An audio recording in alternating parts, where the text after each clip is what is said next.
It's episode 18 of the Toadstool Boardroom for the week of October 5th, 2022. My name's Logan Plant, joined today by Odell Harmon Jr. Hey, everybody. And Chris Shriver. Good day or evening. And we are talking all about the GameCube on today's episode of the Toadstool Boardroom. We're going to count down the top 25 games on the Nintendo GameCube as ranked by us, with a very convoluted voting and scoring system that I spent last night putting together. We're going to get to that in just a little bit. But before that, there's some big news happening this week that we are just missing by a day, so we're not going to spend too long on it. But in less than 24 hours from when we are recording this, we will have our first look at Illumination and Nintendo's Super Mario movie. The Nintendo Direct for this movie is happening at 1:05 p.m. Pacific time on October 6th, very specific, 5 minutes after the hour, probably because they're syncing it up with that panel that's happening at Comic-Con or whatever. But it's going to include the world premiere trailer for the upcoming film.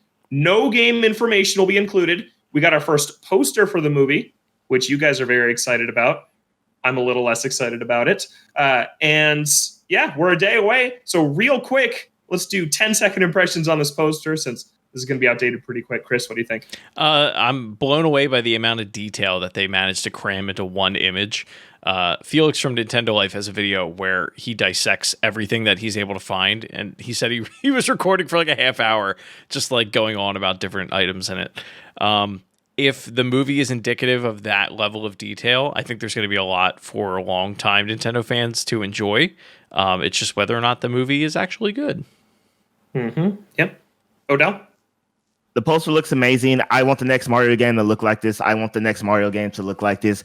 Dear God, I wish this was a poster for a game and not the movie. Because if the game looked like that, there's no way in hell it would disappoint in any way, shape, or form.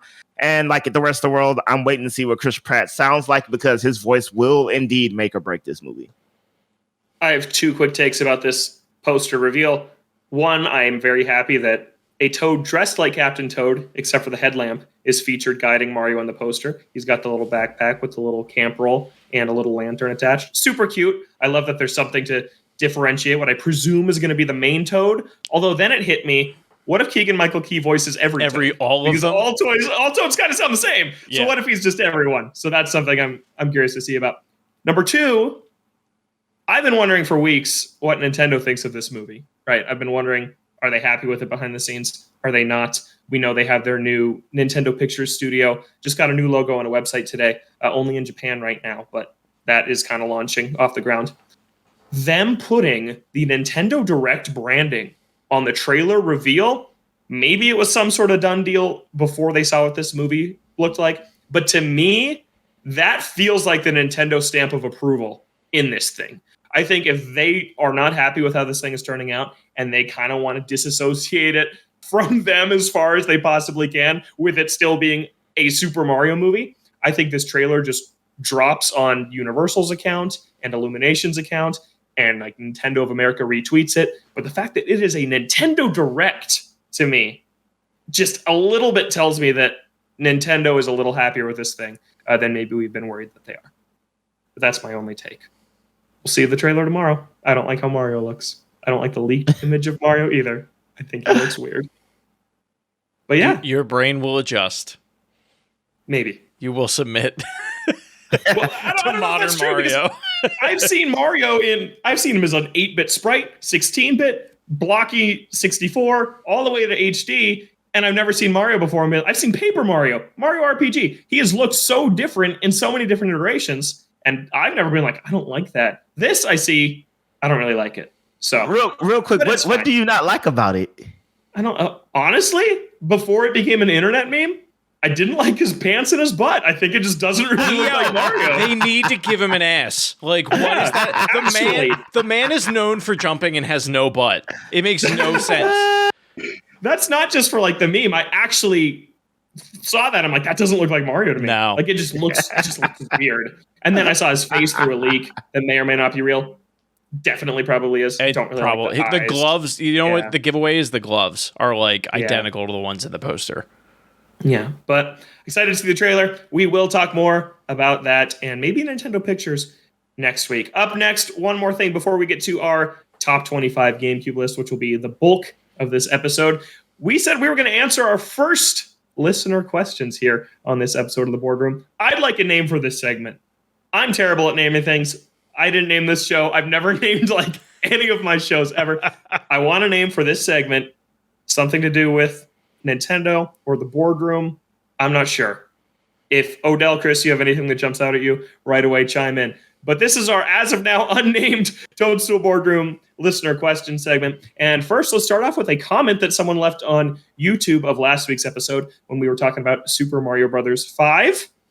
And this is a name that's come up in the boardroom before that, I'm sorry, I don't know quite how to pronounce. T.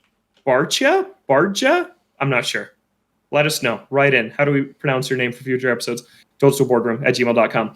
And this is from when we were talking about Super Mario Bros. 5, the Mario Maker 2 project, and they say, so I actually quite liked New Super Mario Bros. 2. I wouldn't recommend it today because what got me the most mileage out of it was the Street Pass feature where you would do your coin runs and face off against ghosts you collected.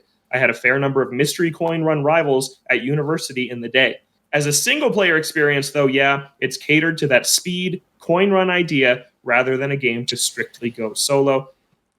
And then they finish the comment by saying, so it's basically the Triforce Heroes of Mario, which I don't fully agree with. It's not like a multiplayer game. Actually really good. But I do get your point. The one positive thing I will say on New Super Mario Bros. 2, because I was pretty hard on it last week, is its DLC was really cool. When they made levels that were strictly designed around the speed running, I don't know if you guys ever downloaded these like $2 level packs, but they had like some classic Mario ones where they basically redid levels from Mario 1, Mario 3, Mario World in New Super Mario Bros. 2, which was very cool. And they just had other ones, like an ultra difficult pack I remember downloading that just would kick your butt. I remember finishing that with very few coins and getting a terrible score. So that was really cool, them toying around with DLC. Yeah, just as the main single player Mario campaign, it just really didn't work.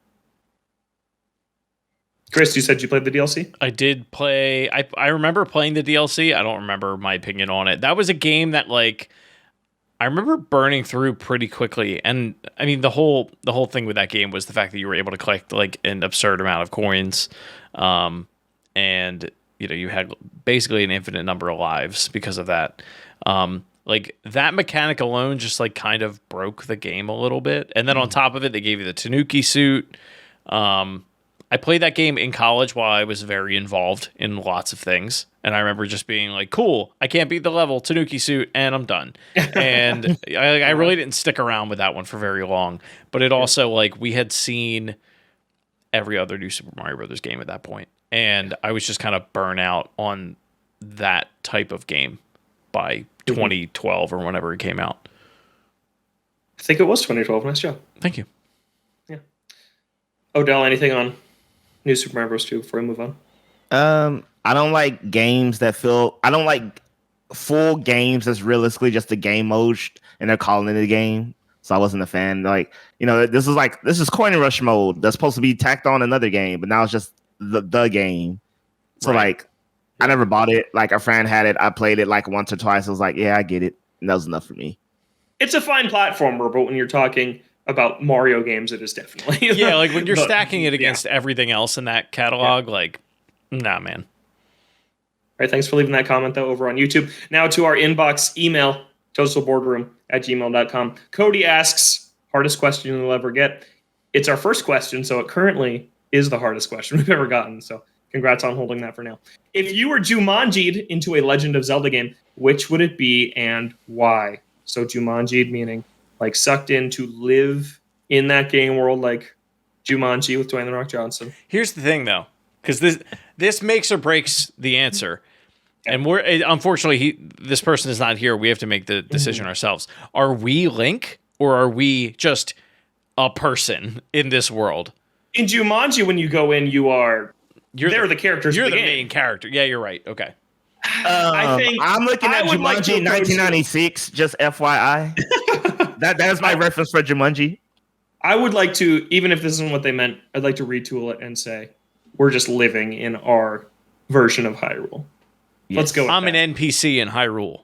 You're an NPC in Hyrule. Okay. Let's do it that way. I think that's a little more interesting. Because then it's just like, well, what's the least painful main quest to get through as Link? And the answer is probably like 4 swords because you're not alone. So you have backup. But We're doing, you're an NPC in Hyrule. Which Hyrule do you pick? And this is a tough question because we talked about this on our 3D Zelda retrospective earlier this year. Hyrule's a pretty tragic place. Like, it is a pretty sad, horrible place to live that is consistently having terrible things happen within it. And it's not like a lot of games, it's kind of like you're doing the main quest, but it's not necessarily affecting everyone else in the world. Right. People in Hyrule are pretty affected by everything that happens in these games. So I think that makes it tough. My gut wants to go to Wind Waker just because I love the ocean. I've loved visiting the ocean throughout my life. So to live on an island would be really awesome. But those islands are about the size of a cul-de-sac. So it's pretty small. And you wouldn't, I don't know if those people ever leave their own islands to go to any of the other ones. We don't really see that besides Beetle. But Chris, I'm going to throw it to you. Which version of Hyrule are you picking? Well, I feel like I want to say Ocarina of Time because like the idea of living in like the Hyrule town or living in a world where there are Gorons just seems pretty chill. And like those Gorons are super chill. I would really like to befriend one. Yeah. If you need to get away, you have Long Long Ranch. Like that's right there. You know, you just hop on a little horse. Maybe you walk for an hour or two. Is that place open to tourists though, or did Link just like kind of show up? I mean, I could also just show up and be like, is this a bed and breakfast or what? What are we doing here? I couldn't, there's no Airbnb. I just got to figure it out on my own. There's a lot of different, one of my favorite things about living in Pennsylvania is that you can get to different types of terrain pretty easily, like within an hour, hour and a half. I feel like Ocarina of Time is set up in the same way. Like if I want to go to the mountains, it's an hour north. If I want to go to the beach, it's like 2 hours south. Like I can do that where I'm at now. It seems very familiar to me. Okay. Majora's Mask is even the more extreme of that. Yeah, no, I don't want to have to face a giant moon that's going to crush me if I go on that. Yeah, that's the worst fate. Yeah, I don't need that. But we know Link saves the day. So that's just three horrible days. Because what about all of the timelines where he doesn't and he reverses time? What happened to But that's still 3 stressful days of impending doom. Right. Yeah, but then the last time through, though, he's rewriting that to fix it. So even if you've experienced it, you wouldn't remember it. I was stressed out watching The Godfather last night because my phone battery was about to die and I didn't want to get up to have to get a charger. Like, you think I'm going to do okay with the moon crashing into the earth above my home? No. Probably not. Okay, so Ocarina of Time's your pick? Yeah. What about you, Odell? Man, there's the easy answer here. It's Twilight Princess. 1, because the bad stuff that was happening, you didn't even know it was happening. You were just a ghosty ghost. You know, it was one of those. They saw the terrifying black monsters running around. But, like, what are those I would things? I would be in the Hyrule town. I would be in the Hyrule town. Like, you know, life was still going on. It was busy. First of all, so the Hyrule town's fully developed. They got a bar. They got entertainment. They got ladies and men, whatever your preference is. You know, they got services for both of those if you're old enough. And you know, could go and work at that child's shop that he opens at the end of the game. Yeah, they got a circus. And then, like, Kakariko, like, all the villages are, like, real villages. Like, Kakariko's, like, huge. Like, and then, like, you know, there's a lot of vistas to go see. It'll be fun, you know. So at first we'd be like, whoa, what's with these black things? Oh, they all died somehow, and I'm not a ghost no more. Do they? That's Chris's argument. Do they die? Do they? The point is, you never know. Like, the worst thing that happens to the in the Hyrule Council Town people is at some other point, some gold barrier appears, and you're like, "Yo, this kind of sucks." But then it's probably gone in like a day. Yeah. So you know, that was your biggest thing. The towns are huge in that game. Yeah. Skyward Sword could be cool too. I would love to have a giant bird. You know, I thought Skyward Sword, but then I was like, I haven't beaten that game. Are they going to yell at me if I pick it? And I don't know what happens to those like cities in the sky because I don't know what happens at the end of the game. Fair enough. All right, thanks for the question. It's tough. There's pros and cons to all of them. Yeah. I don't want to live in any of them. They're all very sad and have very horrible things happen. But we got one more question. ToadStoolBoardroom@gmail.com. This one comes from Jay, who says, after nearly 6 years of the Switch and still no Madden, Call of Duty, Red Dead, Tales of Arise, and Need for Speed, how would you rank the third-party support the Switch has received compared to previous Nintendo systems? Thanks, guys. You're quickly becoming one of my favorite Nintendo podcasts. Thank you very much, Jay. I'm going to start out here. I think the third-party support's been fantastic. Yeah. I think that, it doesn't have these franchises that you're specifically pointing out, Jay, but what it does have it just is getting Nier Automata is here now. It's getting Persona 5. It's getting games that I feel like are more kind of aimed at the Switch's audience than Call of Duty or Madden. Because I think in the Wii era, both Nintendo and the publishers of those series learned players who play these games just aren't going to play them on Nintendo consoles. It's just not going to happen. So I don't think the Switch really suffers at all from not having Madden or Call of Duty. I think it's honestly better off that instead of Assassin's Creed, a hampered version where you play it and you're like, I would rather just be playing this on PlayStation or Xbox or PC. Instead, Ubisoft goes and makes Mario Rabbids, a game that sells millions and is getting a sequel this fall. So I might say this is the best in my memory the third-party support's been on a Nintendo platform. And we didn't even talk about the indie scene, which also counts as third-party titles. Like, the indie support on Switch is fantastic. It's the place to play indie games, absolutely. The console, too, apart from PC. But it is the console to play indie games on. So, yeah, I think the Switch has knocked it out of the park from third-party support. And you got the magical ports like Doom and Skyrim and some of these other things that's like, wow, if that's all you have, you can still play some of these games. So I've been very happy with it. But that is, as a multi-console owner, I can see how you might be a little bit less high on it if you don't have multiple consoles. But the Switch just isn't the place I want to play these games. And if all you do have is a Switch, that's probably because you've made your decision that you want Zelda and Mario instead of Call of Duty and Assassin's Creed. But that's my piece. I think it's been fantastic. Yeah, I think this is definitely the best third-party support that we've had since the GameCube. I mean, the Wii had a lot of shovelware, and then it also had a lot of titles that, you had Call of Duty on the Wii, but it was very clear that it was not the place that you wanted to play it. Those games are fine, like Modern Warfare and World at War. Like, you can play those games on the Wii, but and there are pros and cons to it. But like when you put them side by side with like the 360 and PS3 releases, like those games were rough at the time, and they're way rough now. I think the Switch, like you said, like as far as where I buy indie games, and it's so funny to me because I'm like, I guess it's the OLED screen.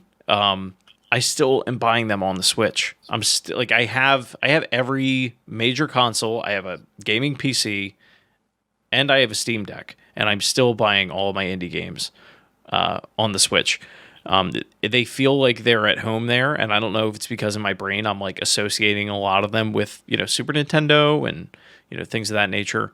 As far as like Madden and a lot of these like big AAA like annualized franchises are concerned, though, I mean that's a big part of it. Like, and that because that's what they are. They're annualized. Like, they don't have a ton of development time to try and make a watered down Switch version of a lot of these types of games. And the ones that they have done, people have been very upset with. There's if FIFA? You go on FIFA, if you go on IGN, there's a FIFA review from I think it was last year, where I think they gave it like a 1. They were like, this is absolutely unacceptable as far as what they're offering in this package. They basically just updated the roster and released the exact same game. No new features. They're always like stripped down versions of what everyone else is already getting. It's tough though if this is your only console. You do luck out with some Japanese publishers like Capcom, Square Enix. They are making cloud releases of some of these games, so like it's not like you're totally left in the dark, but it's not nearly as good as if you were playing it, something at home.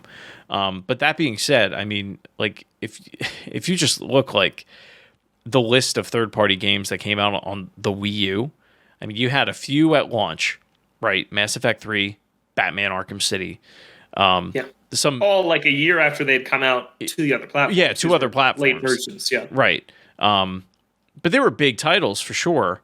But now it's like those are almost kind of a joke that they even put those out at all, because it was like, cool, the people that really wanted to play those games probably already played them on another platform.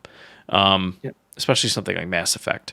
But to that end, like it's it's why I'm always at war with myself with Nintendo consoles, right? Like, I would love to be able to play my Mario games on the same machine that I'm playing, the same Nintendo machine, I should say, everything else on. It's just, it's not how they roll. Like, it's never going to happen. But, you know, we do get cheaper hardware, more people are able to access it. And, I mean, Nintendo making Nintendo games out there, you know? Yeah, and I want to hear from Odell, but last thing I'll say is I think that I accept that the third-party support on Nintendo is never going to be what it is elsewhere. Yeah. In terms of big AAA games. I'm happy with the exclusives they're getting. I'm happy with the indie support. However, I think that what it does take away is when it's time for the next console, right? It removes kind of that safety net of, well, if Nintendo games are a little behind, we're seeing it with PlayStation right now. They are not releasing Sony published games. We have God of War, Spider-Man sometime next year, and like, what else, right?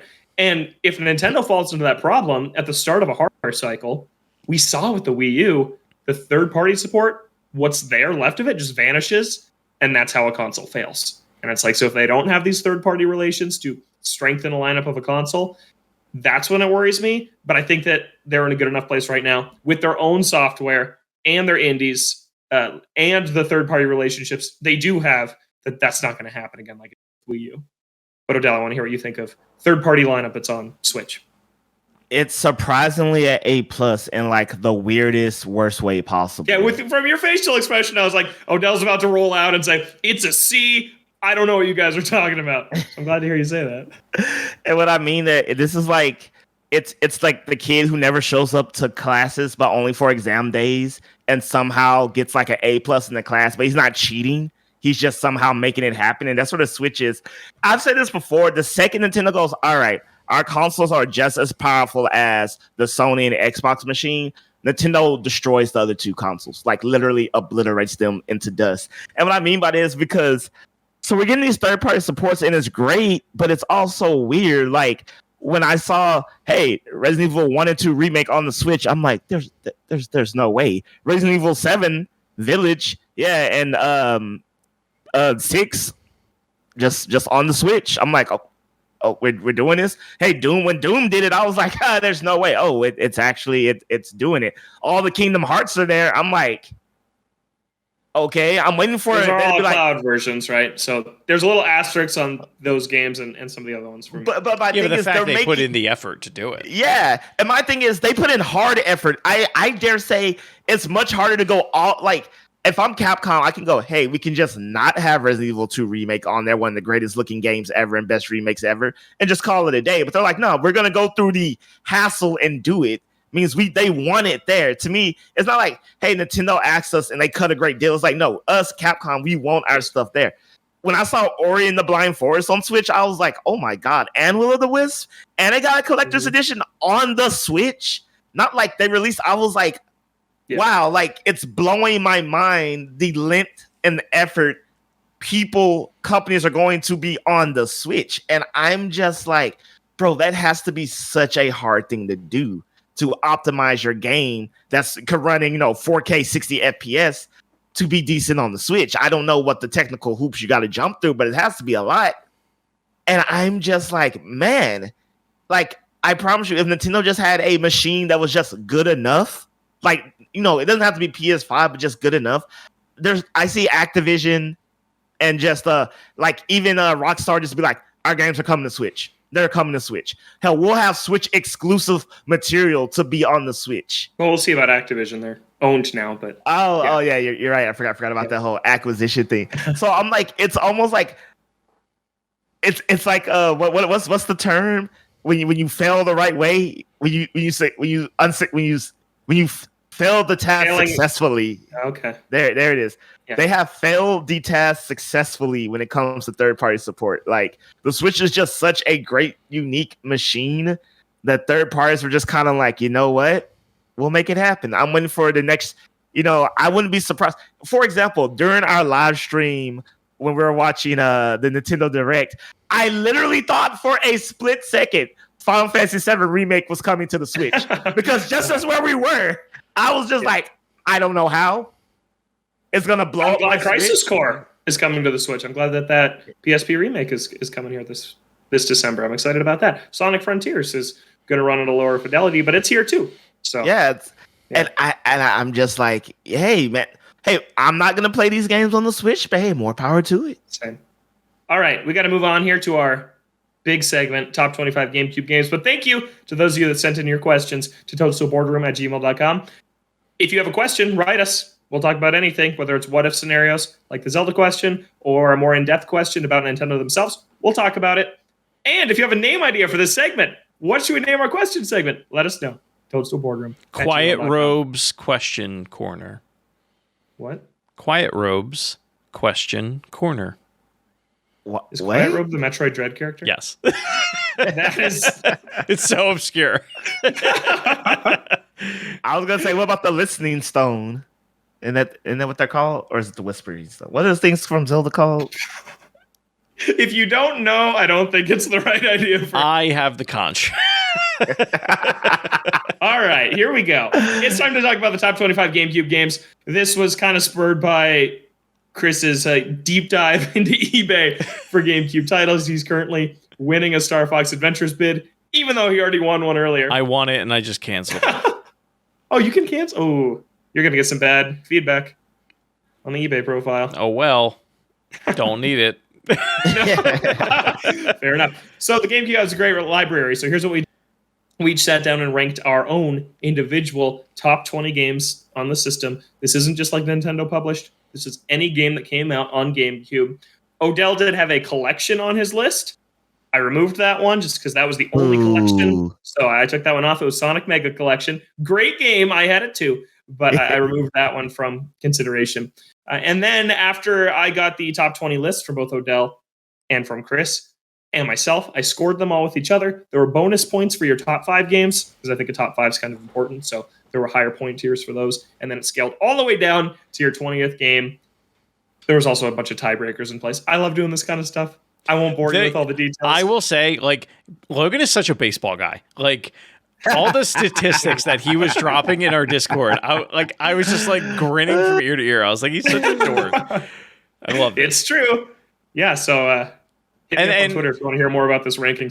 And the one thing I do want to point out before we get into this is that there's a very good chance that your favorite title or a title that you expect to be ranked very highly is not. Part of that could be that collectively we have not all played a specific title. So there are titles. Fire Emblem did not appear on this list. Right. Once. Right. Because it is the most expensive game on the planet. Yeah. So it just didn't appear. And like there are games from my childhood that it came out during the GameCube that I did not own during my childhood, and I just haven't gone back to play. You will know what those are as we go through this list. Yep, so there are some missing. Eternal Darkness is one I know a lot of people really like. I actually might play that. I really want to play year. that game, but I can't do scary games, especially when I go psychotic. That might be my Halloween game. Yeah, it's expensive, man. I want a physical copy of it, but it's an expensive game. So yeah, that is why some of the things, there's some notable ones missing. And if you're a sane person, you'll notice that Mario Superstar Baseball is missing. It got 26th. It was the first one. I love that. I love that so much. Another rule we're doing for this is that we have 2.5 minutes to talk about each game. We don't have to use the whole thing, but I'm cutting us off when we get there because these kind of things can take a long time, and we want to go through the whole 25 in this episode. So that should take about an hour if we max out every one. But wait, per person or collectively? Collectively. Collectively. We have 2.5 minutes as a group to discuss the game. If I don't know, I want to present this idea to you guys. If you didn't vote for a game, do you think you should be able to talk about it, or should you save that time for the people who did vote for the game? What do we think? I'm cool with if you voted for it, you get to talk about it. No, I think if there's a reason that you omitted it and you want to bring that up, okay, you should be able to speak. But priority to the people that actually voted for it. Correct. Of that data, I also have. Correct. I have that information. So here we go. Number 25, Donkey Kong Jungle Beat. Go. That's fair. This game is amazing. First of all right, people, I need to tell you this right now. One of the best adventure music-based games ever. I don't know how many games are in that genre. This is one of the best ones. Easily top 3. It works with the bongos. It's fun. Crazy cool Kongs that we'll never see again. It is a travesty. Yeah, succinct. I liked it, Chris. Really, really beautiful character design and level design. We really hadn't seen a game that was like that at the time because of the bongos. I think it inspired a lot of what we got in Donkey Kong Country Returns and Tropical Freeze. I think they pulled a lot from that game. Visually, it still holds up today. There is a Wii port. It is inferior to the GameCube one with the bongos.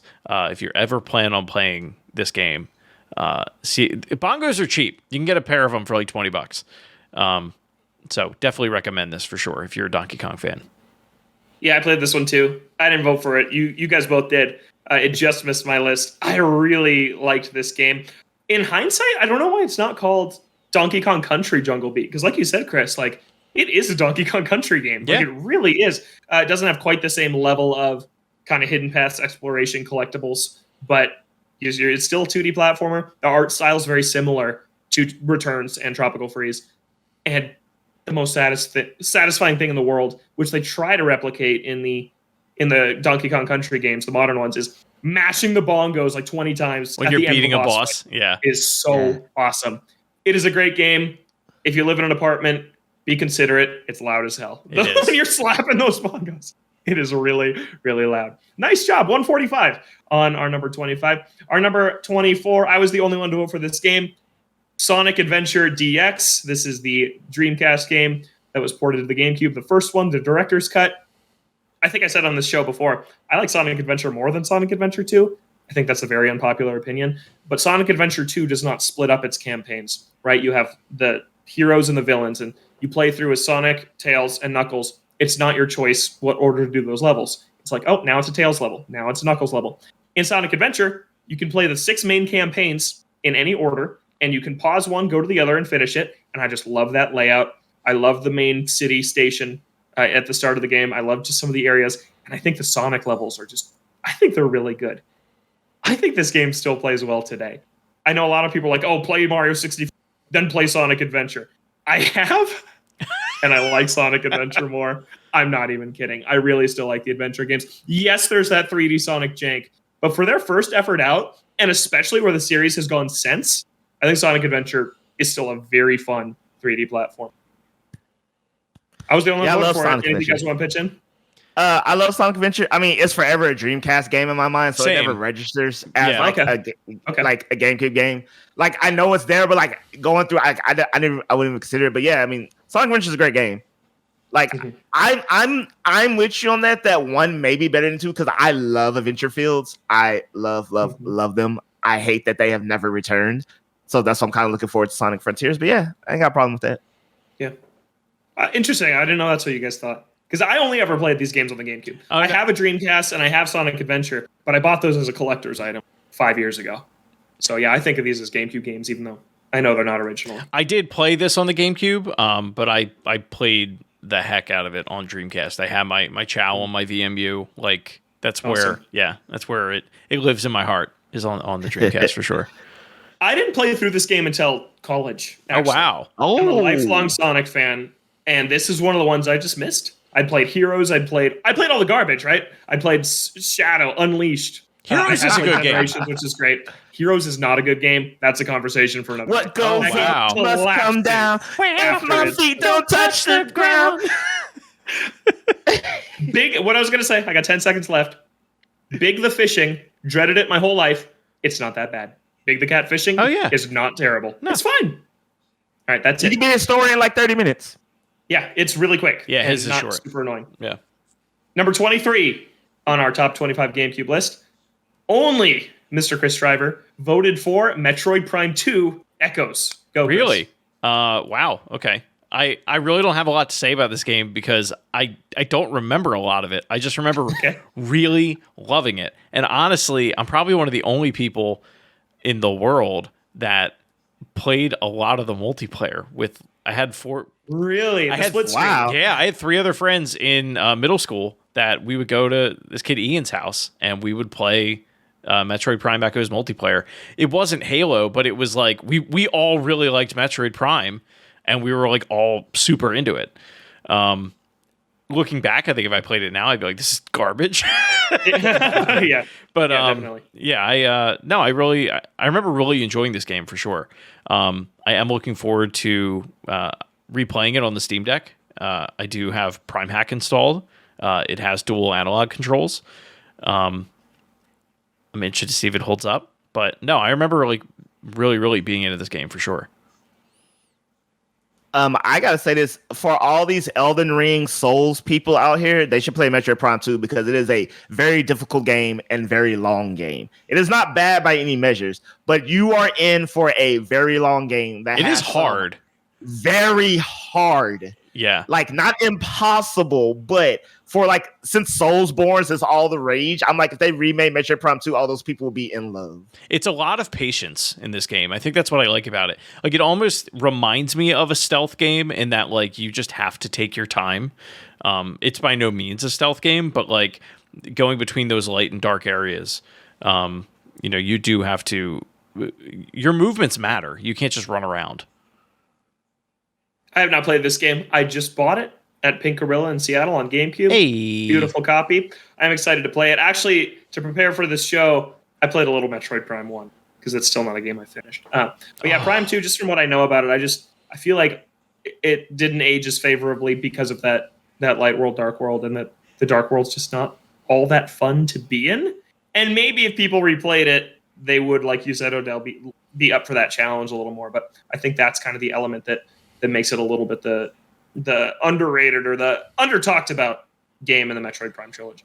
But I'm glad someone voted for it because I thought it should be on here. So I was happy to see Hooray. that. But that's our number 23. Our number 22 game, both of you guys voted for it. Odell, you can kick it off. Star Fox Adventures. Yay.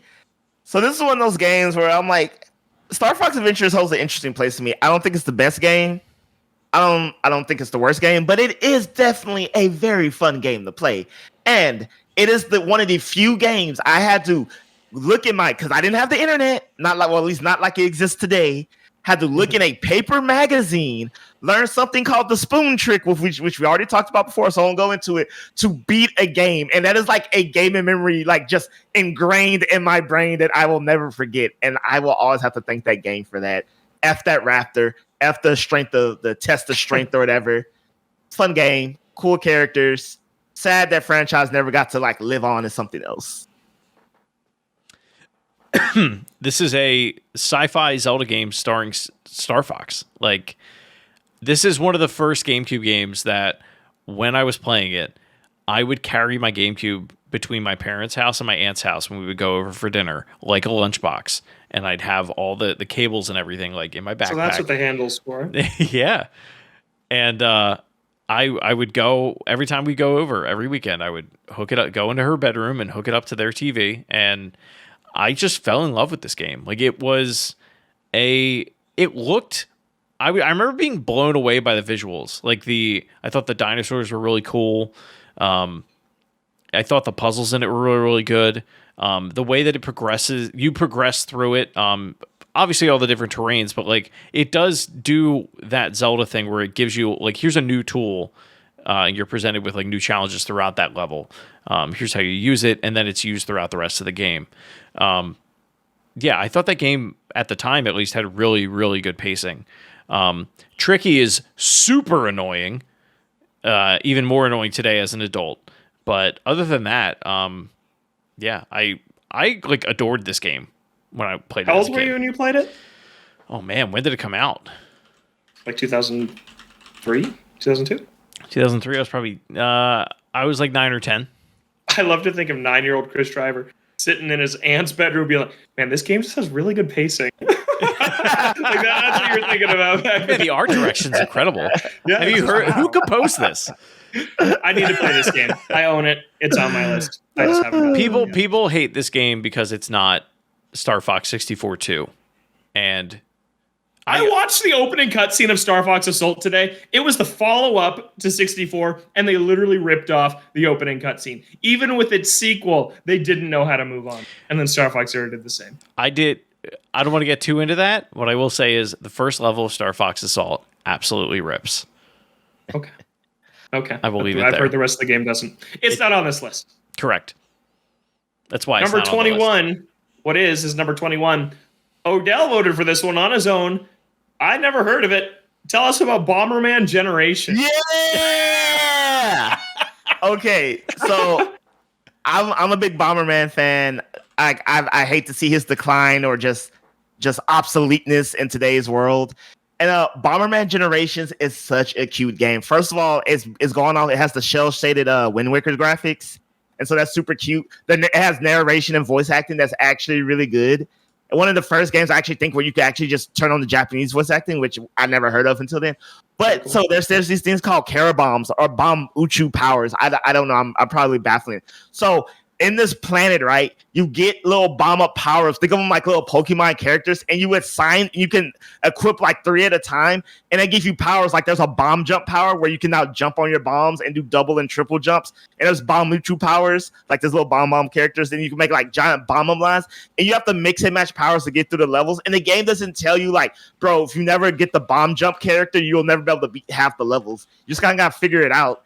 And it's like super cool, super creative, vibrant, colorful worlds. Fun bosses, challenging. I was a kid, so I don't know if it was truly challenging, but challenging enough for little me. And it was just a super fun game that basically no one played. GameCube exclusive, by the way. And it's just a really charming as hell game. Chris looks like he's into it. I'm looking at pictures of it on just Google Images. I love the art style. Like that. Yeah. It has a very timeless look to it. Very vibrant. Yeah, this may go on the old eBay wish list. No, you gotta stop him. It's I promise you, if you play it, you'll be like, wow, this is. And don't get me started. Like any Bomberman great multiplayer. I was the one who owned it, but me and my friends love playing it. So it's like classic Bomberman multiplayer. Yeah, but it's this. Okay, that's cool that this game's actually good, because I feel like a lot of series around this time tried to varying levels of success to create like a 3D adventure platformer. Monkey Ball did it. Super Monkey Ball Adventure is a terrible game. Yeah. Some of the Pac-Man games are not very good. And so when I say you put this Bomberman pick, I'm like, man, is this a nostalgia pick? And then I go read reviews, look up scores for it, and I'm like, hey, this actually looks like a pretty good game. So no, it is. Yeah. It is solid. It is anything less than an 8 is an insult, honestly. I remember got an 81 on Metacritic. This and Bomberman Cheddars, like always seeing at GameStop and being like, do I want to get this? And then I never did. We're out of time on Bomberman Generation. That's awesome. Great pick, Odell. I never would have. Oh, yeah. Thank you. That's a deep I don't know if I mentioned this, but this is the live reveal of the list to Odell and Chris. They don't know it. Yeah. They have not seen this list yet. All they know what each other voted for. Or Odell put his votes publicly in our group. Oh, I didn't read it. I didn't read. Yeah, I didn't read Odell's. Yeah. Okay. So yeah, they don't know what to expect on this. Number 20, Chris Shriver voted alone for Pikmin 2. Oh, Pikmin 2, really? I haven't played it yet. Wow. Oh, yeah. I mean, this is gonna sound so lame, but like it's everything that Pikmin has, but better. At least in my opinion. There's more Pikmin. I think the levels are more interesting, like the puzzles within it. It had a second protagonist. It has a second protagonist. I think it had co-op, or it had like multiplayer of some sort. I might be mixing it up with Pikmin 3. I do remember like getting this game at Circuit City and being obsessed with it for like a hot month. And yeah, I mean, it's probably the Pikmin that I've played the most out of all 3 of them. Not Hey Pikmin. I don't have a ton to say about it because, again, Pikmin Bloom? Pikmin Bloom. I walk around a lot. I don't have a ton to say about it, unfortunately, because like I really don't. I don't remember nitty gritty details of it. I just remember it being like I remember it being in my GameCube a lot and be playing. You remember how it makes you feel? Yeah, that's exactly. Like it's why that's the game that made me fall in love with the Pikmin franchise. Like I'll put it that way. Pikmin 1 had the very restrictive timer, right? And Pikmin 1 stressed me out. Yeah, that is a tough game. And from what I know of 2, and definitely what 3 does, there's still some sort of that element. But Pikmin 2 it's a very funny premise. You need to like collect junk so you can make money to like fund the debt from your first adventure, basically.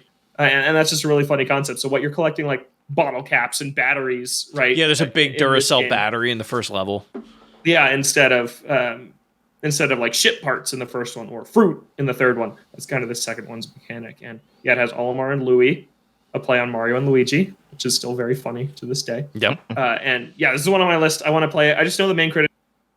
There's like the caves that have like randomly generated encounters that are sometimes really hard is the main thing against this game I've heard. Yeah. But yeah, I'm excited about Pikmin 2. Yeah, there are definitely like moments of it where you encounter a boss that you just straight up can't beat because you're not equipped. Those moments were always rough. Pikmin 1 is not on our list. This is the only Pikmin representative. Ooh. It's a good one. Number 19, voted for by myself and Odell. Sonic Adventure 2 Battle. Go for it, Odell. Yeah, so again, Sonic Adventure 2 is honestly a Dreamcast game for me still. I got it for my 14th, 15th birthday. Tell me the year it came out, and I'll tell you what birthday I got it for. Along with a tray of Subway sandwiches. Also, very fond memory from my youth. A tray of Subway sandwiches and Sonic Adventure 2. Yes, I know. Awesome.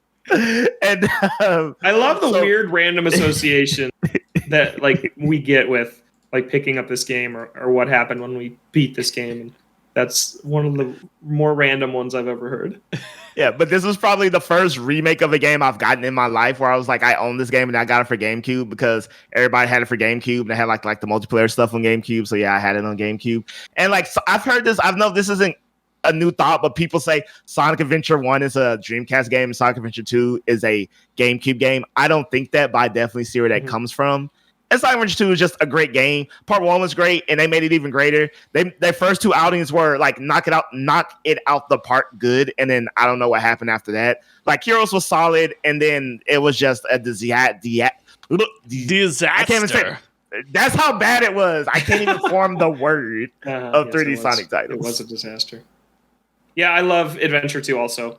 The soundtrack. Just, man, Crush 40, I wish they were still involved. They made that song for Team Sonic Racing. But man, they just... the edge of tomorrow. Right? That's that one. Live and Learn. Yeah, that's Adventure 2. Yeah. Great game. Introduced our beloved edgelord Shadow to the world. That's his first album. I thought he was the coolest character. I loved this game growing up. Shadow's the only acceptable Sonic, not Sonic Hedgehog. I'll accept Silver. Get the hell out of here! Silver. You like Silver? Oh my! Yeah, Silver has some really good comic arcs, man. Yeah, I read the Sonic comics. Okay. Oh, okay. I can't. Great. If he does, I can't really deny good. you that. Yeah, they're very good. Yeah, I love Silver from those. We're learning so much about each other today. I love this. I know. Subway sandwiches. Sonic comics. Sonic comics. Yeah. Sonic Adventure 2 is a great game. I would love for them to remake 1 and 2 and throw those out. I think that would be very fun. Yes. How dare they remake Colors? No one was asking for that. Yeah. Colors is not as good as people. There's a real quick. If you're into like how things were made, like games were made, I think it's Gold Bolt, that's a YouTuber, has a like hour-long documentary where he talks about the development of Sonic Adventure 2 and how they made it in like the span of like 6 to 8 months or something like that. Whoa. It's insane. Like that's crazy. What that game went through. It's pretty glitchy. Yeah, it's pretty glitchy, but it's still pretty good. Yeah. Cool. All right, that was number 19. Moving on to number 18. Might be a controversial pick among you GameCube fans out there. But two of us voted for it. Odell and I both voted for Kirby Air Ride, and I'll start on this one. I think this game gets a really bad rap, maybe partially deservedly so, I'll say, because its racing is not that good. Its main mode, its racing, and its top ride are not very good. Where the game thrives is City Trial. And I don't know if you agree with me, Odell. He's not wearing his headphones, so I don't know if you heard that. But City Trial is the highlight of Kirby Air Ride, and it's not even close. You remember Smash Run from Smash 3DS, where you like would collect power-ups, and then at the end of the 5 minutes in this labyrinth, you would go and you would compete in some random final battle. That's literally what City Trial was. And it was, you were just in this big open area that you can ride this star around, and you're fighting enemies, you're collecting power-ups, you can find better carts that drop from the sky, and you rush to beat your rivals to them, because there's some carts that are certainly better than others. And like halfway through an event will happen, like Dynablade is attacking the town. You go fight Dynablade, get power-ups, or it'll be like, oh, it's super foggy, you can't see anything. or there's like a treasure chest that's going to disappear in 10 seconds. These fun events just happen around this little open world. You collect it, and then at the end, you take that cart you spent 5 minutes building and compete in a race or in a battle or in a target flight or in some sort of event, and then you do it again. But even that, when I was a kid, everyone has that game where it's like, I didn't do anything. I just dinked around Outset Island or the first town or whatever. This was my game. My sister and I would just jump into City Trial free play and just like live in this world as Kirby for like an hour at a time. And it's so much fun. City Trial is so good. This is a Masahiro Sakurai game. It's packed with content and challenges. The racing isn't great, but it is, I think, better than people give it credit for. This is a cool game.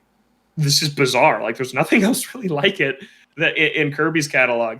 But Odell, you voted for it too. It was 20th on your list. It was the last game that made the cut. What do you think of Kirby Air Ride? It's one of those weird things. Like you said, the racing is okay. It's passable, but it's kind of like Diddy Kong Racing to me in the sense that this is a racing game that has so much other stuff to do that's not really racing. Yeah. And I was up. It's like the best multiplayer game that you probably never played. Like you said, like its multiplayer is insanely fun. It's really good. Like this game, like I was looking through the manual, like I said, it is content rich, super content rich. And if you play it, like there's a mode in there for you. Like there's fun to be had in this game. And I just kind of wish more people played it. Like it's one of those things. Like if you're rating it like what is quintessentially the best game ever, it probably wouldn't make a list, but if you said what's the best multiplayer game you've ever played in your life, this game is easily on my list every time. Yeah, it's a fun time. Yeah, Masahiro Sakurai directed this game, people. He also directed the most underrated Nintendo game of all time, Kid Icarus Uprising. But once again, that's a conversation for another day. That game kicks ass, people. It's really, really good. Okay, it's not a GameCube game, though. What is number 17? I am the only that voted for this one. I voted for Zelda Four Swords Adventures. I think that's a great game. And it's coming in number 17 on our list. Have either of you guys played this one? I own it. I never had. I've always wanted to play it with a group of people. You about to say I never had friends? I never had friends. I never had enough friends to play this with. Yeah. No, what you never had was enough link cable. Yeah. That's what you never had enough of. Yeah. This game is a chore to play, but even now, the hardware is aging, and it does this thing where if a controller disconnects, it boots you back to the main menu. Yep. And our link cable ports are not as strong as they used to be. But at the time, when the hardware was working, this game is really, really good. It adds a multiplayer bend to Zelda that is much better than the Game Boy Four Swords that preceded it. And it adds a competition aspect where you are fighting to pick up the most money. And there's a little tiny animation that has to play when you pick up an expensive money and you have to like mash through it on your Game Boy, and then you want to next one, and it just leads to super fun multiplayer moments. This game has Link to the Past all over it, like the locations, the soundtrack. Yes, it adopts kind of the first 2D style of Wind Waker's art style, but this is Link to the Past multiplayer. It really is. It's level based. It has a ton of the Link to the Past bosses.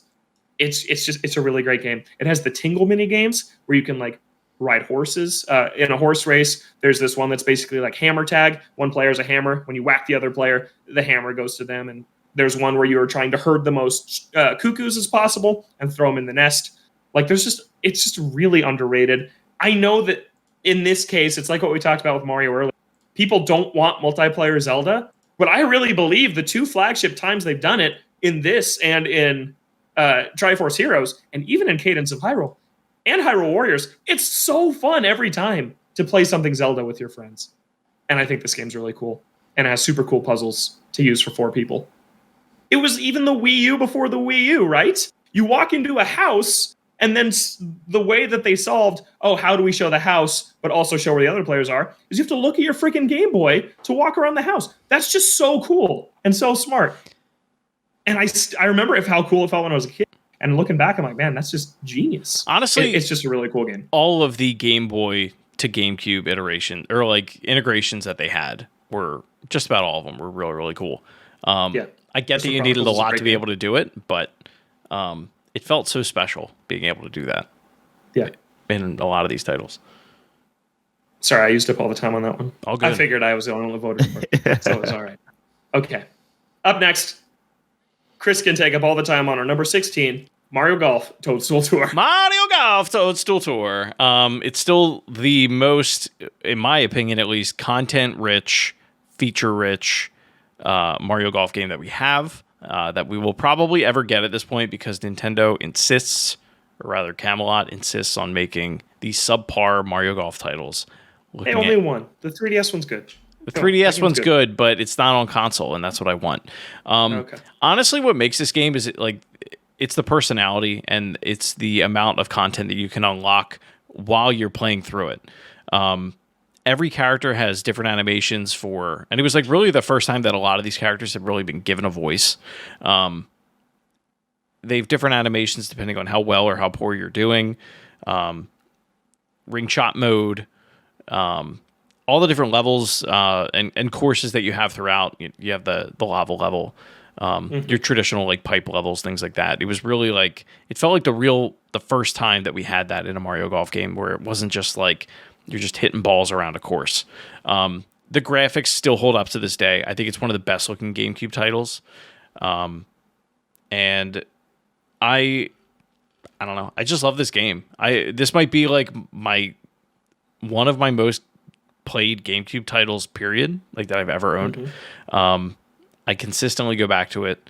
I've never met anyone that has ever played. Like I've recommended it to people, and I've never met anybody that's ever been like, I don't know what you're talking about. Like if you enjoy arcade golf games, you will enjoy this game. It's that simple. Odell does not enjoy arcade golf games, and therefore, I do. I love video game golf, and as Chris tweeted out this week, I just bought Toadstool Tour. I'm so excited for you. I'm going to play it. I hope you like it. If you don't, it'll break my heart, but it's fine. I hooked up the GameCube before this show, and I was just playing some games for the last hour. It was very hard for me to not just play F-Zero the entire time, but I played some Metroid. But now that it's hooked up and I got my CRT up, I'm going to play some Toadstool Tour very soon. Number 15, I was surprised I was the only one that voted for it. I put it very high on my end, which is how it got to 15, me being the only one that voted for it. And that's Animal Crossing. I couldn't believe I was the only one. Then I learned. Odell, have you played the original? No, I played New Leaf. Was like, this ain't for me.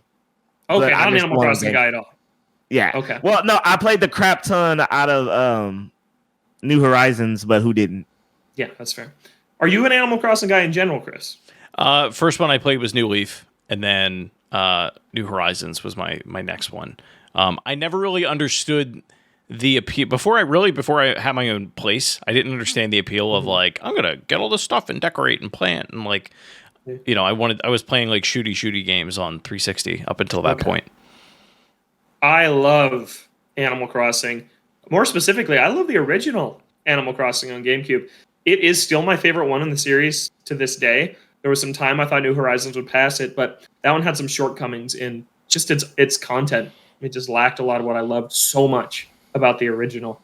It just felt like I was really young when the first Animal Crossing came out, that my mom even says Animal Crossing is partially how you learned how to read. That was like the first game reading I was playing. I named my character Lou Pig, like Lou, and then a little pig face, because I thought you played as an animal. So I was like trying to like rig the odds of what animal I was going to get. And so now whenever I play Animal Crossing, I still name myself Lou Pig. That's adorable. But it's so hard to describe. It was so much fun in the original, it being a community. There are 4 houses. There were 4 members of my family that played it, right? My mom, my dad, my sister, and me all had houses. And we would take turns who was playing it. You would talk to these people in town, and they'd be like, oh, Alex gave me this. And then they'd like show you the letter that my sister had written to them. And it's just this weird social communication game before social media, or really the internet as we know it, existed at all. And so it just felt completely unlike anything else. Fishing was a blast. The festivals were a blast. I loved collecting the little robots. My basement was full of them. That's what I did. And yeah, creating the patterns, like you would just make these shirts, make the town flag. I got it right away. I've played everyone since. I put more hours into New Horizons, but who didn't, as Odell said. But the original one is still the one that holds like the most special place to me. And yeah, it's definitely more feature rich with New Leaf and New Horizons, but I think the original Animal Crossing it still just has that kind of it factor that the rest of the series doesn't quite have for me. Yeah, that's our number 15. Number 14, very different type of game. Odell voted for Metal Gear Solid, The Twin Snakes. Was I the only one? You were. I've never played a Metal Gear game. Same. Oh, I know. oh my God. Well, I have you know that Metal Gear Solid The Twin Snakes is the definitive way to play the first Metal Gear Solid game. It is so much better than the PlayStation 1 version. There's only one thing the PlayStation 1 version has better, and that's the fight between Psycho Mantis, where you got to take out your controller, your PlayStation controller port, and put it in Player 2. I don't think you can't really you can't really live that on the GameCube, but it all the cutscenes are redone and stuff. You know, it's Hideo Kojima's like vision, because, you know, he really couldn't do it the best he wanted to on the PlayStation. Obviously, if you go back and see MGS1 on the PlayStation.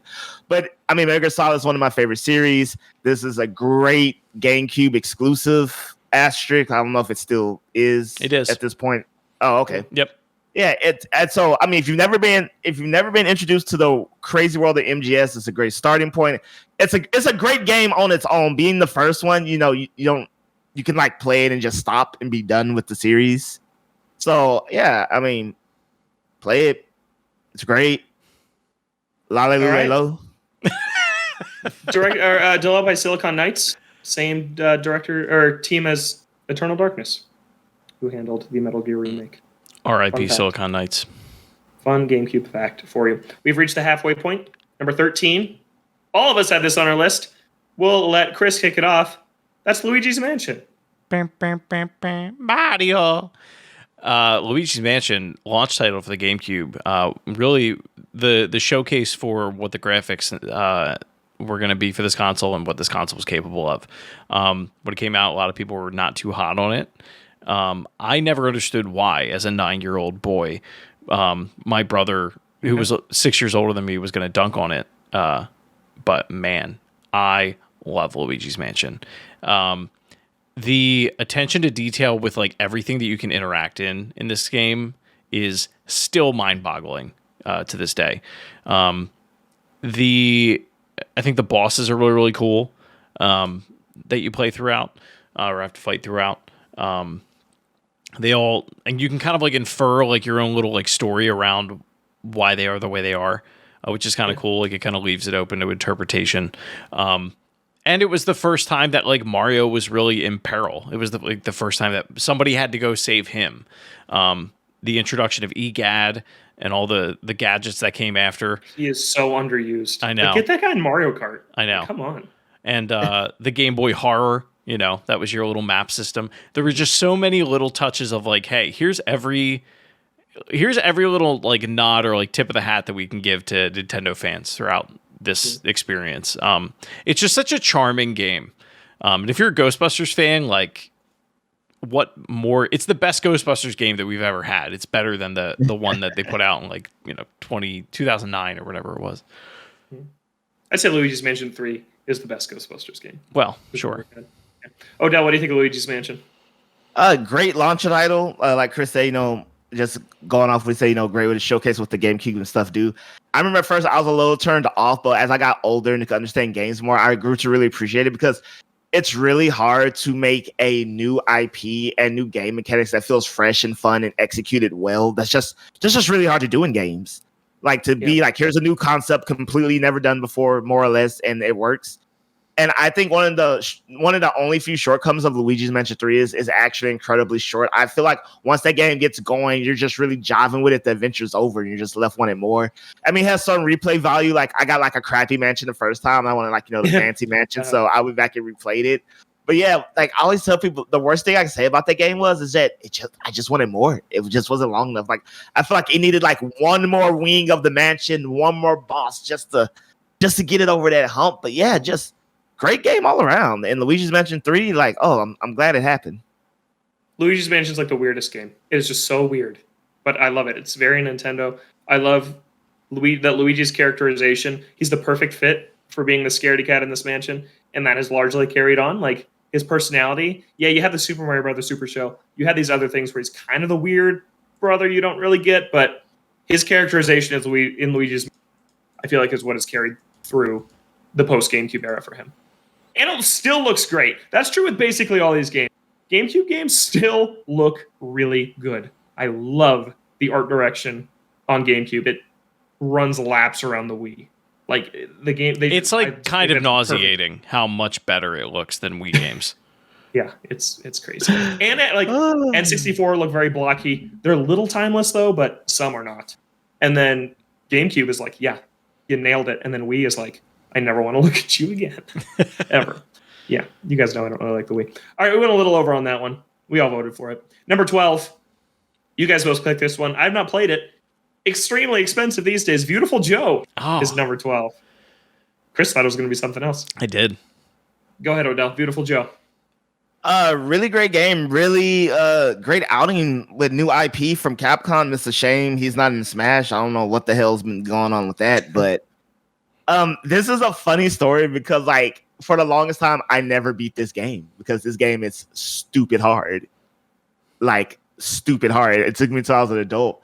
But like I love the rewind, the fast forward mechanics, the puzzles.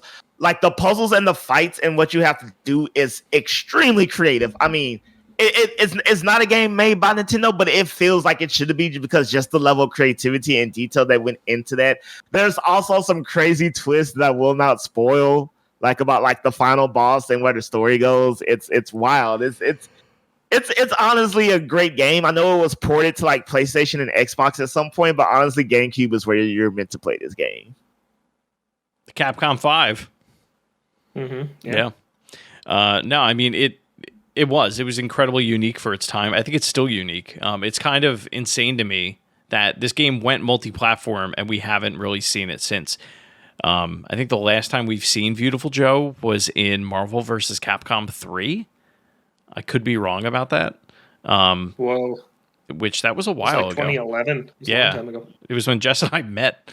Yeah, I mean it's so stylish. The character, I remember the villains being really, really cool in this game. They're all like, you know, it's like movie villains, but they're like, it's almost like Marvel villains that you're fighting throughout it. Yeah, there aren't many games that are like it. It's this weird like mash between Marvel and almost like your favorite anime, but designed for the big screen. Yeah, it just has a very like unique style to it and unique flavor to it that I really haven't seen anywhere else to this day. Henshin a go-go, baby. Yeah. Very cool. Last one outside of the top 10. And then when we get to the top 10, we're going to take a break because I put out a tweet, a little innocent tweet, asking for your favorite GameCube games and got like 30 people that responded. No kidding. I'm going to read some of those on the show. Oh, nice. Yeah. Number 11, Super Mario Sunshine. I don't think this is where this one should be. Wow. I think it's here because we all voted for it. I think it should be lower. I don't think Super Mario Sunshine's that good. I really don't. I think a lot of the games we've gone through are better than it. That's all I'll say negative on it. There's a lot I do love about it. I love Isle Delfino, all the new characters they introduced there. I think that Flood is a very smart idea. I like a lot of the things they do with that. It's like Splatoon 12 years before Splatoon was actually a thing, and that is very cool. But the second half of this game falls apart. Yep. It becomes way too hard. It does not run well, and it is a chore to finish. But there's some really cool stuff there in the first half. Like the theme park is a big highlight for me. Some of the levels where it's sunset out are just really gorgeous still to this day, and in 3D All Stars, the Switch version. But yeah, this one I think's here because we all voted. That's how I feel. I don't know if you guys think differently. Oh, it's funny because it wasn't originally on my list, but since I couldn't remember a Mario Party like by actual number, I just erased pick a Mario Party and put Sunshine as my number like 20th. So the hub world is fun. That's my favorite level of the game. Yeah. Delfino Plaza is like I remember as a kid. Once I got the run really fast and water boost, I would just do that across the water and across the land, and that was great. I don't think it deserves to be number 11 either. I mean, I don't think it deserves all the hate it gets, but definitely in terms of 3D Mario, like it is definitely last on my list. Mario 64 forever, baby. Okay. I used to defend this game for a very long time, and the Switch re-release kind of opened my eyes a little bit to that exact point that you make, Logan. Like the second half of this game really starts to feel like a job, and not a fun job to have. Like, you know, you spend more time fighting the mechanics and I think just like the level design and the missions that they're giving you, that you are just like, all right, I'm gonna pop into this level. Oh, I gotta fight Blooper. Like those are the best moments of Mario Sunshine. But I think when you get to that level where it's nighttime and there's all the flame goo, whatever that is. Oh, that's the last world. It's terrible. Yeah, it's like Delfino City or something. Something like that. The mushroom level, right? Where the pincers come from. Ones. Yeah, there's a number of really bad ones in there. Yeah, it's a shame because I used to love that game and now I'm like sour on it. Right, every level with a lava boat makes me want to lose my religion. Yes. Just missed the top 10. So I'm going to go over to Twitter and read some of your responses to what's your favorite GameCube game and why. Friend of the show, Brian, said Double Dash because it's a 10. It's the best Mario Kart game, and it's the first one I thought of when you asked me this. We'll get to Double Dash. I don't think it's the best Mario Kart. It is my second favorite Mario Kart, though, so nice pick there. Jax says, this is my friend Jax from my Nintendo Wire days, says, Luigi's Mansion. Love seeing Luigi in the spotlight, and the spooky atmosphere of the mansion is impeccable, and probably a healthy dose of nostalgia. Brittany has an interesting pick. Harvest Moon, Another Wonderful Life. It's literally what I played on repeat as a child and influenced how I play games today. That is the Wonderful Life version where you can play as a girl, because back then they released 2 different versions, so you could play as a girl in the one that always came out later. But Wonderful Life is the one that's getting remade next summer, so maybe Brittany's looking forward to that. The Cardigans official fan club says Custom Robo. That game I think is insanely pricey now, and I didn't play it back when it was around. We got Pika Thunder saying Paper Mario 1000 Years. Ian says Eternal Darkness. A lot of people are in here saying Metroid Prime, which we will get to. It is in our top 10. John says Beautiful Joe, which Odell and Chris just talked about. Zombie says Resident Evil 4. Checks out with your name on that one. Tales of Symphonia. There's a lot of stuff in here. So Paper Mario the 1000 Year Door from Spicy Heck Boy. And I've never heard of this game. Brandon says Dark Horse answer, Ribbit King. Because golf with frogs and mallets. You know this game, Chris? So somebody at work just told me about this game. I'd never heard of it. It's one of the more expensive GameCube titles now. It goes for about $250 to $350 depending on the condition of it. But it is a golf game where you play as really adorable frog and like barnyard characters. But apparently it's like a pretty good game. Awesome. I'd never seen it before. I should look that up because I love golf. Yeah. As we talked about. And then Kat Bailey from IGN says, realistic answer, Smash Bros. Melee. We'll get to that one. Answer from my heart. This one did not make our list. I just haven't played it enough. We had it when I was a kid, and I just didn't play it. Rogue Leader. That's Star Wars Rogue Squadron. I just bought that to play it for the first time. Yeah. So if we did this list in like 2 weeks, maybe that's on here. But yep. Yeah, just missed. That game is gorgeous. My gosh. It still holds up. That game looks amazing. But thank you so much for sending in your responses. Some fan participation here on our GameCube list. But let's get into it. The top 10. Number 10, we all voted for this one. We've talked about this one a ton this year, so let's keep it short. Super Mario Strikers. We've all logged our love of this original. I played it a lot this year, leading up to Battle League, and just the arcadiness of it, the grittiness of it. You'd never seen like Mario that violent, like besides Smash Brothers, but even this like just has a different feel to it, and it still holds up today. Great game. That's all I'll say. Yeah, it's fun. Yeah, go ahead, Odell. Yeah. Oh, great multiplayer. It's fun. You know what I'm saying? We talked about it extensively. That's all. I'm out. Yeah. Yeah. Okay, nice. Nice time saver on that one. Strikers is great. We talked about it a lot in June on some earlier episodes, but yeah, I still love Super Mario Strikers. Number 9, this one was just mentioned from a fan. Chris, you ranked this one very highly. Resident Evil 4? Yeah, I think I cut out there. Resident Evil 4. Is our number 9? It is our number 9. Oh, buddy. I play Resident Evil 4 at least once every other year. Okay. I remember getting this game for the GameCube for the first time, being terrified of it the way I am of like games like Phasmophobia today and, you know, a lot of these other horror type titles. Really, not that scary of a game today. It's more when you turn and there's something right there. Okay. But yeah, I mean, this is a game that it kind of redefined. First of all, like it showed people what the GameCube was like really capable of pretty close to the end of its life. But it just like redefined that franchise, like the Resident Evil franchise, I think. The over the shoulder camera, which we're now seeing like RE2 remake and RE3. And RE4 next year. And RE4 next year. The story is okay. There's a lot of, if you play the original GameCube release, there's a lot, especially when you beat it, of like sexual innuendo that would not fly today. And they have since taken out of the PS4 and like Oculus Quest releases and all these like subsequent ones that have come after. Also a very good, one of the best uses of VR if you have an Oculus Quest, Resident Evil 4. Definitely check it out if you're a fan. Yeah, I mean, I love the progression of leveling up your weapons throughout it. It has that like RPG element plus a puzzle game while you're trying to organize all your weapons and items, and like there's just so much in here that is so iconic and still holds up. I have not played many Resident Evil games. I've played 2 remake to completion, but it's the only one I've ever finished. I'm very excited to play 4 remake next year.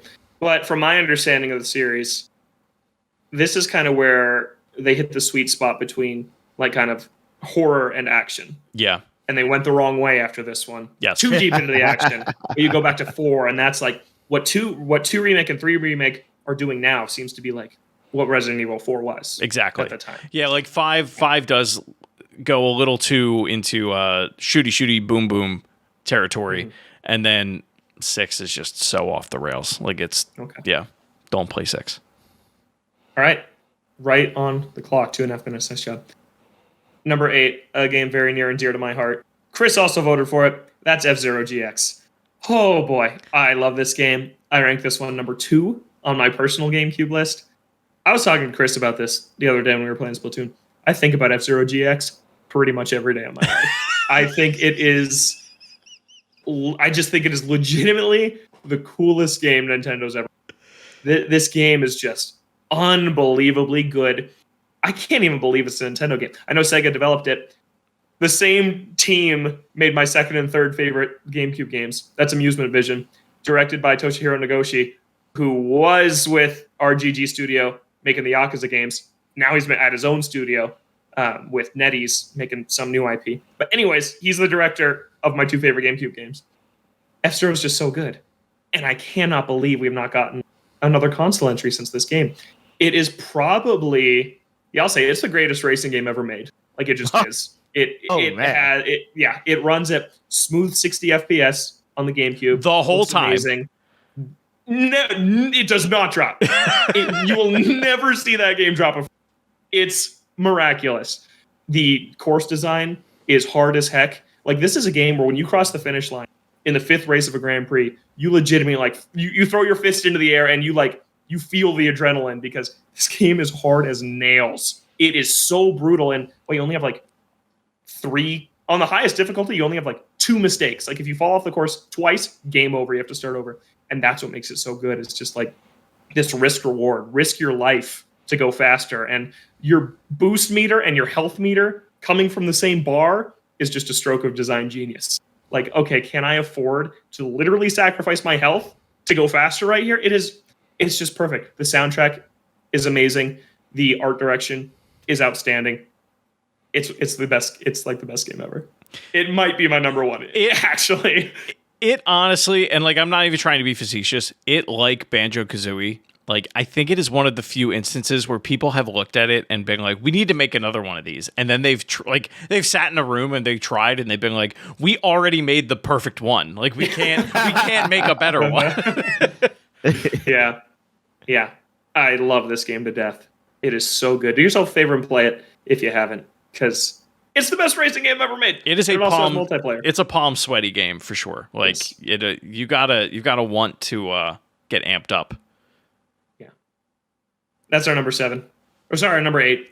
Our number 7 is the other Sega Amusement Vision game on this list, Super Monkey Ball 2. My 3rd favorite game. Chris had this on his list too. Super Monkey Ball 2 is like, it's a perfect video game. Yeah.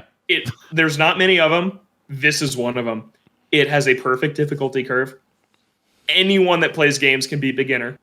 Most people can struggle their way through advanced. And an expert, good luck. Like, there's just something there for everyone. It has 4-player multiplayer. It has sub-games that are good, like Monkey Soccer, Monkey Racing, Monkey Boat, Monkey Targets. Dogfight. It's all awesome. Monkey Dogfight. It's all amazing. The music is incredible. Monkey Again, Billiards. this game looks amazing. They tried to remake this game last year, and it was terrible. They've Just like you tried said. remaking Monkey Ball games since this game, and none of them have come close. Yeah. Not a single one. I've played them all. None of them can do it. They perfected the physics in this one, and then, like F-Zero, that was it. They've never been able to do it again. Because they even tried in Deluxe, which is a kind of enhanced port, and they messed up. It does not feel the same. The GameCube controller is also the perfect controller for Monkey Ball because it has the indents, right? It Yep. has the like you play on an Xbox controller, you can't point straight forward because it'll be wiggling. On GameCube, you can, and that's just perfect. It's just a perfect game. Chris, you have anything else you want to add? No. Monkey Ball rips, and everyone needs to play it before they die. Monkey Ball 2. Monkey Ball 1's 2. not as good. Yeah. Monkey Ball 2 is not as good. But Monkey Ball 1 is not as good. Monkey Ball 2, everyone needs to play it before they die. Something else Hard Monkey Ball stop. 2 has is that it has kind of a handicap curve where Monkey Ball 1 doesn't have this. You have 3 lives, and that's it for the entire game. Pound Monkey sand. Ball 2, when you play, you can earn play points, and when you earn enough, you can buy an extra life. So as you get more experienced in these expert levels, you can go back and be like, okay, now I have 20 tries instead of 19. And often, that can be the difference. Like, I played this game in college. I had it my whole life growing up, and then I really got into it in college. I beat the expert. I beat the expert without using a continue. I unlocked Master, which I didn't know existed, and then I beat Master. And it's like the most rewarding video game experience I've ever had in my life. Like Monkey Ball 2 and F-Zero GX from the same director, the same team, on the same console, and they're the 2 best games ever made. I don't disagree with that statement. I think they're that good. But that's our timer on Monkey Ball. Odell didn't vote for either of those, which is I did why not. he didn't. Did you Get the have you time in. played them? I have not played F-Zero or Monkey Ball. Okay. They're outstanding. This is what I've been discovering about myself, is that I'm much more into like pure gameplay than like story adventure exploration.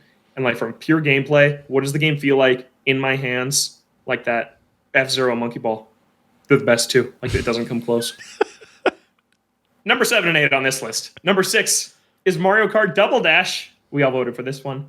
Odell, is this the best Mario Kart? Heck no. Heck, Okay. like when people try to tell me that, I always look at them sideways. I'm All right. like, So why I do you like put- I Double put- Dash? it's soundtrack bangs. Mhm. Like this is the only Mario Kart game where you can do co-op, beneficial co-op, and that's just it. I can't. It's understated how much fun it actually is to be like, hey, all right, Z, 1, 2, 3. Like, I don't know, swapping with your buddy from the back to front. Like, oh man, I can't hit these curves. I can hit curves, and then you do it, and they do. And it's like, yo, pass me your special. Yeah, let me throw it to you. And it's Nintendo makes co-op games in a way that I feel no other game could. Mhm. And Mario Kart Double Dash is a good game to me, not because of the Mario Kart aspect, but because of the co-op aspect. And I don't think any other co-op game like it exists. Point blank, period. Yeah, And that's just fun. I agree with that. And my sister and I Yeah. still will, on holidays, we'll still break out the GameCube and do an all-cup tour run of Double Dash, and we play as the smallest characters on the bullet bill car, and you're just out of control, and it's a good time. Chris, what do you think of Double Dash? For the longest time, Double Dash was my favorite Mario Kart game. And then I, if you look at my playtime on the Switch and see how many hours I've been playing Mario Kart 8, and combine that with the hours that I played it on the Wii U, I think it's pretty clear that is my favorite Mario Kart game. It's not really up for debate. Yeah, honestly, it's really in my not. opinion. That being said, Double Dash is an incredible game. I think the having 2 drivers, having specialized items, I think it's a very cool mechanic. I think you could fit that into Mario Kart 8, and I think it's ridiculous that they haven't yet. Just make it a mode. Like this isn't that hard. I don't need the 2 drivers, but at least make it like, okay, you get the big shell with Bowser. Just like replicate that. I disagree. I think it makes it just kind of an unbalanced mess. That's I fine. don't like the special items. That's it's my fine. least favorite part of Double Dash. But if it's a mode, then cool beans. You don't have to play that mode. It's weird to me that they haven't gone back to that. And like I thought they would have, because 8 almost has that, but it doesn't. Great levels. You always feel like you're getting something whenever you complete a cup. And great nods to other moments within the GameCube era throughout the entire game. It's a great game. Yeah. I love Double Dash. We got to do a Mario Kart show sometime. That series. My biggest regret as a just video game person right now, not even regret, like a dream of mine, is to play Mario Kart Double Dash LAN with like eight TVs, just with a group of people in the same room. I think it'd be amazing. I'm down for that. Yeah. That'd be super fun. We made it to our top 5. It's a great top 5. I really love it. Number 5, Odell and I voted for Paper Mario and the 1,000-Year Door. Sorry, no answer. Wow, only at number 5. I mean, that's okay. This is your number 1, right? Odell, this was your. It was my number 1. Yeah. Chris did not vote for it. He didn't play it. Yeah. So that's why it's here. But it still made it very high. This is an amazing game. In my opinion, last amazing Paper Mario. I don't like Super Paper Mario. Some do. I don't. But this game is great. It is better than the original to me. It has cooler partner characters. Rogueport is a super cool town that is like kind of has that weird grittiness of Mario they were letting him do in the GameCube era. And the audience mechanic where you are having this turn-based balance, and there's a crowd of people in a theater watching it. If you are bad, they throw stuff at you. And if you are good, they throw stuff at your opponent. And like that's just a super cool evolution of turn-based JRPG combat that nothing's really touched since. But that's my piece on it. How about you, Odell? I just love it. It has so much character. Like, just it oozes with character. The crowd mechanic, I love the crowd mechanic because it's funny, but it's such like it's not like fourth wall breaking, but like the way bosses, enemies, you interact with the crowd, they're like a visceral part of the game. And the chapters in Mario Party and the 1,000-Year Door is probably like each chapter is good enough on its own to be its own game. Not all of them, but like I say the vast majority of them. Like for whom the bell, the pigs, the belt's hole, the glitz pit, just to name 2. The train, I love the train. Oh yes, these stories, these stories of the greater story are so good, and just I know people think like, oh, Paper Mario, I dare say it's one of the best JRPGs ever made to this date. And yes, I'm including Final Fantasy VII and all that in there. It's that freaking good. It is. Yeah, I love the little vignettes and the game that's actually why I love Dragon Quest XI so much, is it reminds me of 1,000-Year. It just has these side stories that are part of the main path, but like you'll just go to this town, get involved in these people's lives, and then leave. And 1,000-Year Door does that really, really well. It's a great game. Number 4. We won't talk about this one very long because we just talked about it for like 30 minutes on a prior episode. That's Legend of Zelda, The Wind Waker is our number 4. We talked about it on our 3D Zelda retrospective. So let's get your quick 15 seconds to talk about this game for the final time. What would you say, Chris? The wind. It is blowing. Dude, Odell said that on the podcast like a couple weeks ago. I still think about him saying it. Like I still hear him saying it in my head on a daily basis because that's how impactful that moment is. I mean, it's. I don't want to belabor it, but like the Wind Waker is incredible. The Triforce missions could be better. This game was obviously rushed, but I think for me, other than Breath of the Wild, this is my favorite fighting mechanic. This game is my favorite fighting mechanics of any Zelda game because of the music cue system. Yeah, it's very cool. I love Wind Waker. We talked it to death on our Zelda episode, but I'll just say, just style, soundtrack. Yeah. I think it's my favorite video game soundtrack. Story, you nailed it. It's just some of the gameplay is a little rushed, which is what holds it to number 4 on this best of the console list. Like, it's an amazing game, has very few issues, but that's why it's here. Odell, wrap it up. This is the best realistic Link of all the Links. And he's technically not even a Link, which is the crazy part. All right. Wind Waker, top 3. You guys know what they are at this point, right? I don't think it's a big secret. Let's see here. Number 3 is Super Smash Bros. Melee. This game is, wow, still being played today, obviously. Like, start there. This game is so good that it is still being played.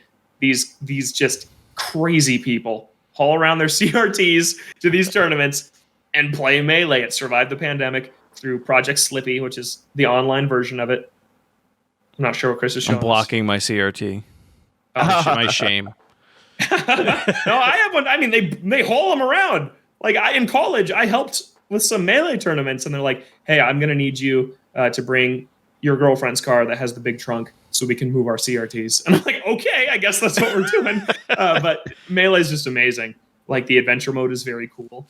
Classic is awesome. It still looks great.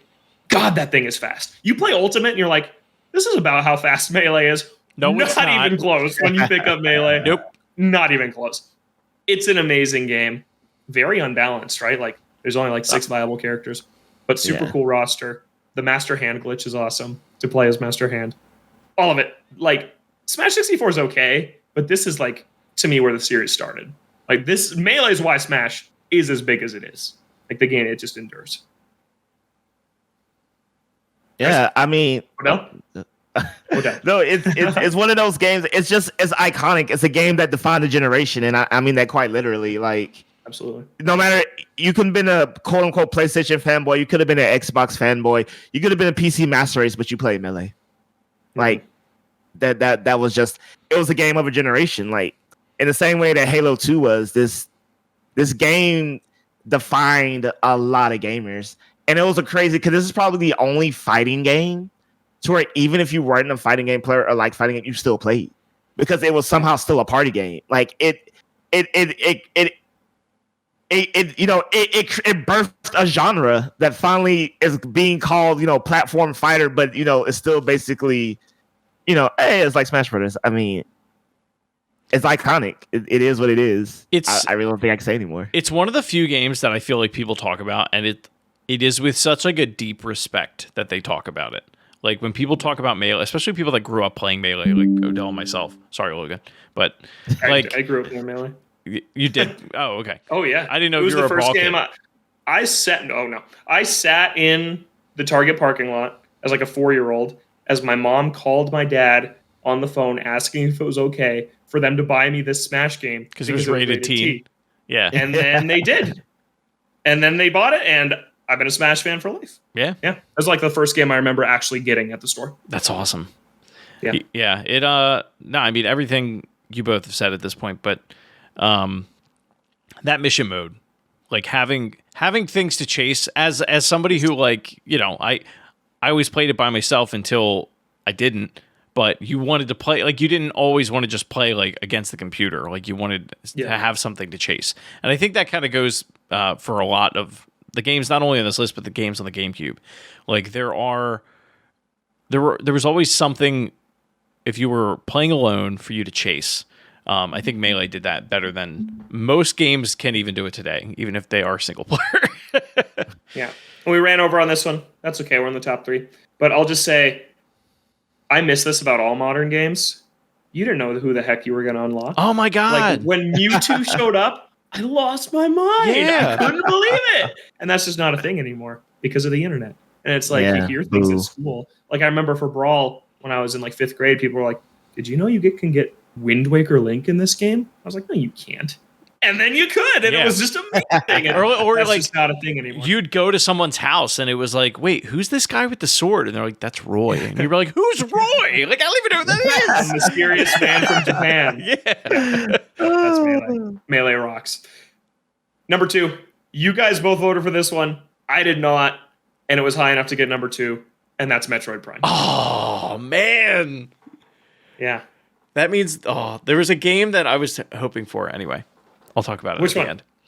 I really thought The Simpsons Hit and Run was going to end up on this list between me and Odell. No, it didn't make it. It got 29th. Oh, damn. Man. Chris, talk about high. Talk about Metroid Prime. Metroid Prime was...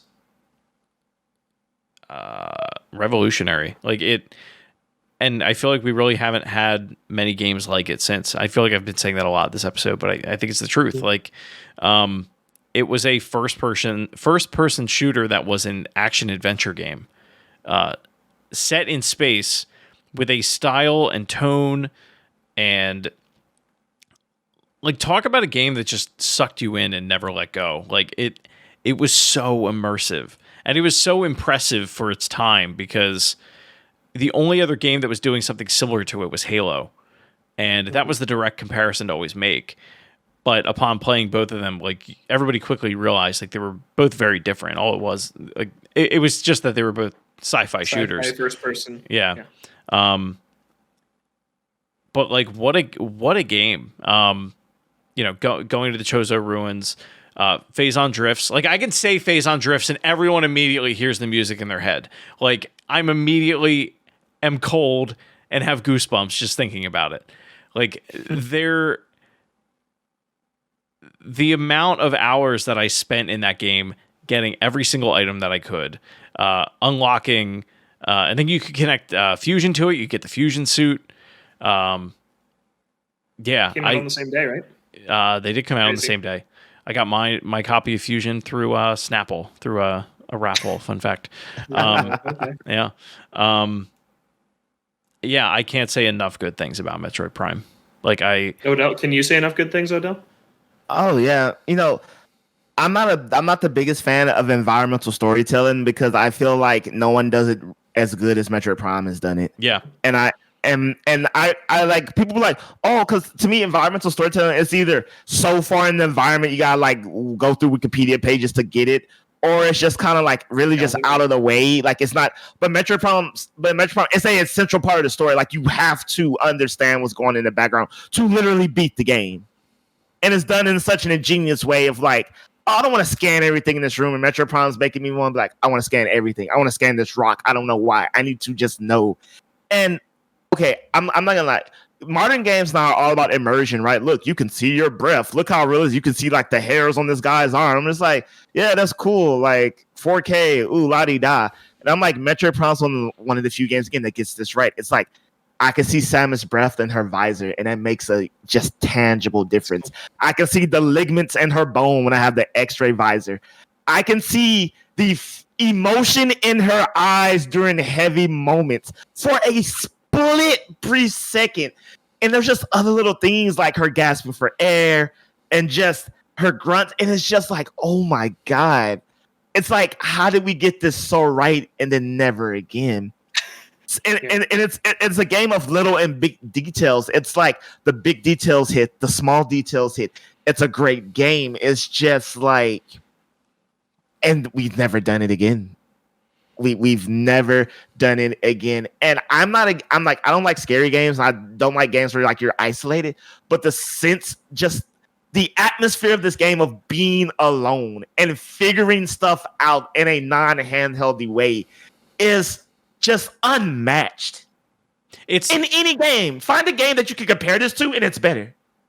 Honestly, I think a lot of it is the scanning system. Like going through, and not only are you piecing the world together with what is around you, but like you're starting to piece together based on like the information that you're grabbing from the items that you scan.